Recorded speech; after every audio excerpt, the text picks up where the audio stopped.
gargaarsa gooftaan dubbadhaa araara isaasan magaaraa bara gaddaa isa dabarsee nu moggaase maqaa haaraa.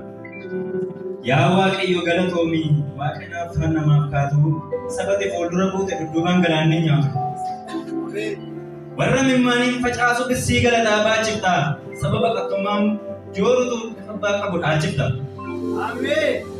Kan sirkaa nyaateen beela'u eebbifamee garaa godha akka gombisa habaaramaa gadi nama karaa godha. Mucaa kee biraan deebitu geggeessitee akka namaatti guyyaa geessee jijjiiramtu akkuma kee ganamaatti. Kunoo galataan dur karaa warra harka kee geggeeffame guyyaan har'a akka gamman harka keetiin barreeffame.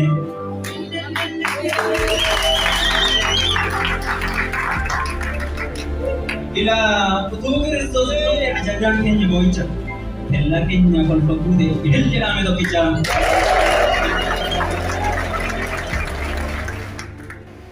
Guyyaan har'aa gammachuudha kan hin jirreef kan argate gaddeebi'oo tol deebisee daabiloosiin gad darbate. Utuu seexanni of kalee hafe ta'e waaqarratti seenaan kee ol waaqa dhiise hin himamu mukarratti. Amma yaadoo koo irra jireenya ifarraa fagaate lammummaa si onnuuf laachuuf jirma jiidhaa baate. Hunduu yoo taaneef dhala isaa baga dhalanne nan boona barbaachisaan mucummaa nama kaayyoo biyya maal boona. Dhalachuun jireenya mitiin yoo akka gooftaa irratti hin taane malee dhalan guddifataam jaldeessu rooban of dhaane. Maal jechuun kan jedhe beektaa kaayyoo yaada koo hubattee waan namarraa adda si godhu mootummaa waaqaaf dhalatte. Ilin jedhama. Biyya lafaa keessaa waameessa tulluu tollu yaase warra salphinaan waamamuuf filatee maqaa moggaase seenaa gadadummaa sana jireenya abaarsaan durfamu dhuunfataa keenya bane durasaan gorfamu. Gadadeemaa akka eegee fardaaf malkaa tolchee ol deebisee ganama nafuu naman taane galgala keenya eebbise. Gammaduun qabeenya keenya duruu har'a wanta addaan dhalanne cidha guddaa bu'ee gamna mootummaa waaqaaf arganne. Dadhabbii kee jabina isaatti wal'aanuma kee beekumsaa gammoojjitti siif gaaddisa yommuu ofummaa eegumsaa. Hir'uu keenya ofiisaa guutee mul'ata keenya karoorsee ol ka'aa haalli kuffisee jal'aa keenyu sassoorsee. Kanaaf garaan keenya ol yaada akka joobiruu barrisu biyyi lafaa bocaraamuuf kan kiristaanni callisu. Warri galgala nabdanne fedha foonii gammachiisu nuun mijanne biyya lafaa nuuf mijachuus hin tadhiisu. Biyya lafaa jechuun maali? Bakka dhalootaa keenya yookaanis gandarraa dhufne immoo sirna daldalaa keenya kasaara isaa bu'aa buufne tarii immoo sirna baruu fi isa umurii qooddatu jaalalaan qabamuudha isa kophaa dubbatu. Amala namaatii tarii isa daalachanii burree moo dabaree sanyii tiree tofi maal akka turre. Tarii immoo fedha sanaa sanguunne hiixatamu moo yaada garaa namaatii isicha kiyyoon tatamu. Gaangeen birmadummaan beekne qoricha isheetu dhugamaa maaloo dharee biyyi lafaan nyaatama moo dhugamaa.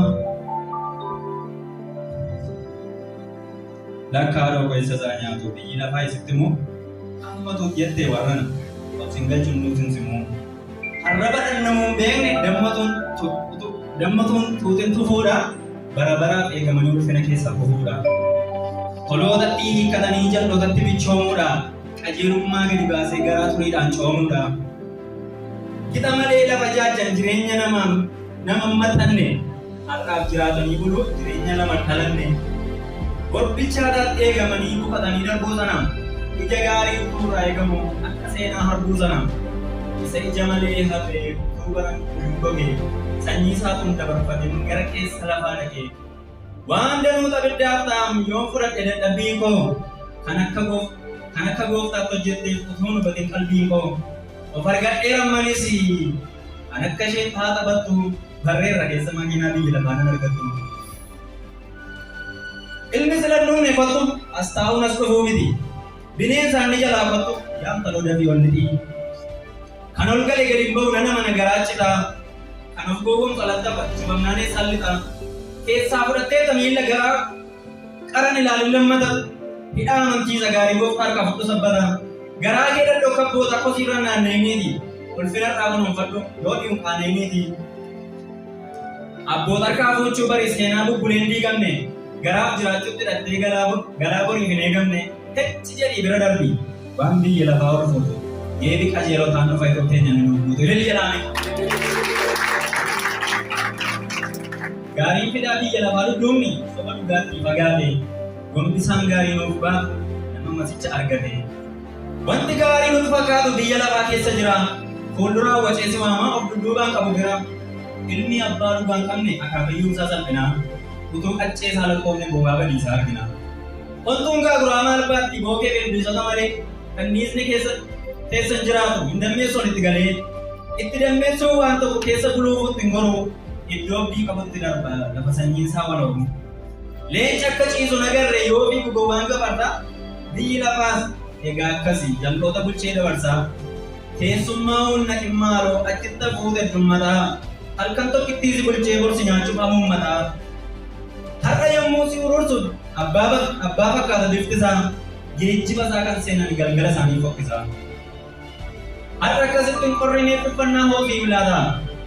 Wariin galtuu garsimneesu harka isaatti dhangalaata. Dibduun adii ittiin rakkatan dura qabuudha soogiddaa. Biyyi lafaas kan mul'atuuf qe'een gola isaatu abiddaa. Ilma qabdiin biyyi lafaa isaan keessaan tokko waama. Mootti naaf bilbiltuu dhiisa. Sagaleen koo humna gaafa. Eenyuudhaa ijoollee? Yoodha ijoollee maqaan isaa. Inni biyya lafaa yoodha. Fedhamooni. Fedhamooni. Fedhamooni. Maafa waatta hojii kee beektaa. Kanaafuu lallabsiiftee jireenya koo na jeeqaa.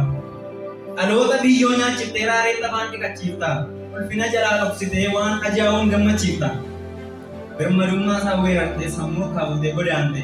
Dhaloota boriif eegaman dhuunfaa keetii waraante. Kun fedha foonu. Namuma dhaabbannaa tolu lafa salphinaa ciibsitee wayyoo. Waan kiyyoo kee qabame funyoo du'aatu giinchitee. Mootii qaleencaa dirqanu gaddeebiftee adalagoota. Dhiira seenaa bulee qabu kan sabaabuun jilbeeffanne ilma sabni boriif eeggatu. Yaa gudaan isaan sangoota. Nama filee nyaachuu beeku waan turaa garaa guuttee jajjaboota boreeggannu qarreeffaa kee galaafatte.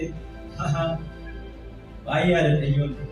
Yeeraraa dura akkas jedhe ansi nama nu yaaduudhaaf abaabayyoo koo jeeftee akaakayyuu koo sajjeeftee abbaa koos hin dabalattee yaan qaaquu mataa caakka yaadua anaafuu mataa baata kanaafan si namanuu jedhe. Kana kaaya fedha koo dhageessaa fedha foonii. Sirraa waa baradheera an nama miti loonii. Fedha foonii yaa sossobdu waan darbuun na gowwomsitee. Ho'aattu si keessee nyaattaan utuu na goolu obsitee. Gowwaa nu duraan agartu ija jidhuunfattee fiidda. Waan hafuurri koo ciigga'u na tolgalchuudhaaf na didda.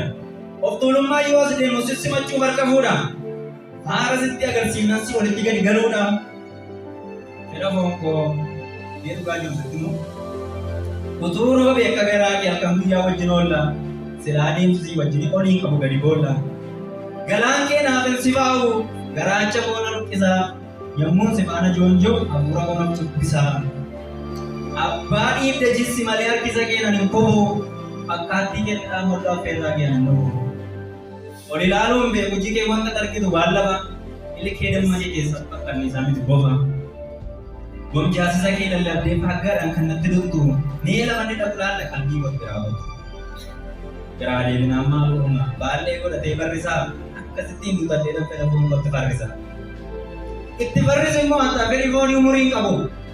Namni of qabu fayyaa bula akka gufateetti hin cabu. Waan abbaan koo qabu nabuun kanaadha booda baladhee akka hin taane ta'uun qabuun nama ta'uu ban dhaladhe.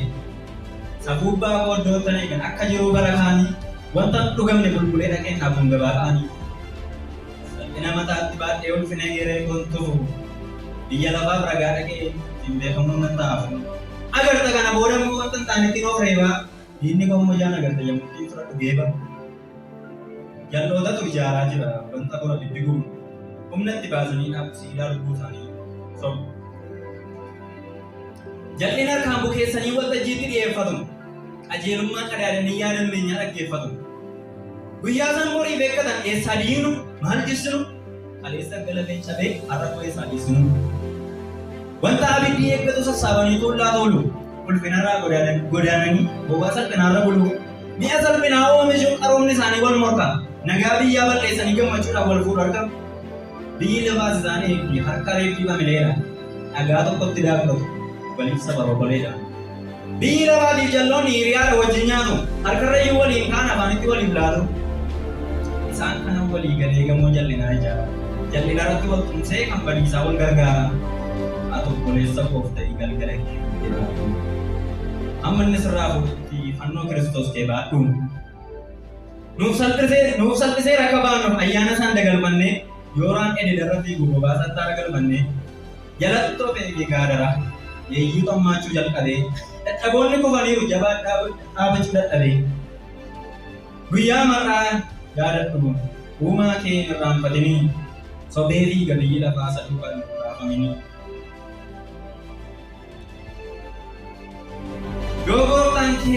Yoo gooftaan dabeesiif dhufe carraa butamuuf qophaa'i. Tarii immoo yoo si bubbulche dhalootaaf seenaa ol kaa'i. Waan an sodaadhu siif dhaamu jecha Solomoon barreesse. Guyyaa namni as adeemu shakkii qabu akka dhageesse. Bortarii hafuu danda'a harkuma keetiin dhaabbadhu. Jabinni kee otoo hin darbiin uumaa keetiif of yaadadhu. Humni gorora tuullee utuu si keessaan dhumanii tuftee fageessuu dadhabdee garaa kee irratti hin tufinii. Bara qaamni si galu maashaaf riboomsi shakku guyyaa xiinsammuun duutu ilaalchi keessi yakku.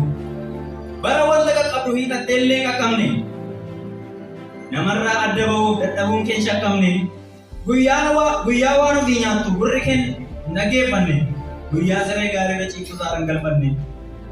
Guyyaa fedhe foon kee rib jedhee sirraa dhaamu. Bara abdiin kee gadduma yaaddoon sitti dhaga'amu. Guyyaa cululufni kee bososee daaraa uffatu. Guyyaan kee sinuffee akaakaan si tuffatu. Bara dhibee namaa dhiise dhibeen kee sitti hammaatu. Bara maddiin kee cabee caaroon kee dadachaatu. Bara yooma jabaatte miilla sadiin adeemtu. Sanarraa carraan hafe akka mucaa daa'imtu. Bara yoo bira ciifte jaalalleen gammachiifne. Yoo feete mirga kee irra feete taphachiifne. Bara abdiin nagaa dhaamee gammachuun kee fagaatu. Warra kee irraa nyaate bara garaa jabaatu. Guyyoon kanatti hin tolan ati ittiin jettu nufu sochiin bilisummaa kee raawwatamu nafu. Bara tokkoon daangeffamta wantoota irra filattu guyyaa tuusitti nimin ijaan argaa dagattu. Tuusitti manii ijaan argaa dagattu. Bara dhoqqee bukeessuu irra deebiin dharraatu.